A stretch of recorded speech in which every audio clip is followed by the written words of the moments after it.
আজকে রাত্রেবেলা ডিনারে বানাচ্ছি। এই রেসিপিটার কোনো নাম নেই, তবে আমার বাচ্চারা খুব খেতে ভালোবাসে, তাই এটা আমি প্রায়ই বানাই।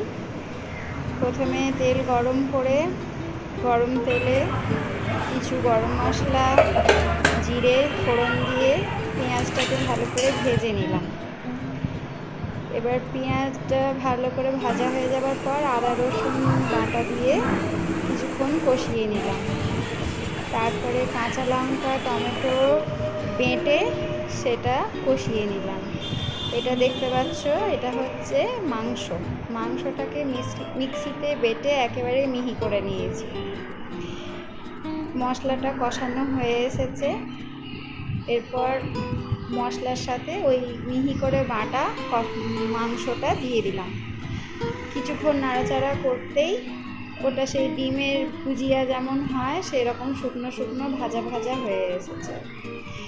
এরপর কি করব, কড়াইয়ে তেল গরম করব, তার মধ্যে একটু গরম মশলা ফোড়ন দেব, নিয়ে ক্যাপসিকাম গাজর ভেজে তার সাথে ভাতটা ভেজে নেব, নিয়ে ওই মাংসের গুঁড়োগুলো, ভাজা মাংসের যে গুঁড়োগুলো সেগুলো একসাথে মিশিয়ে দেবো।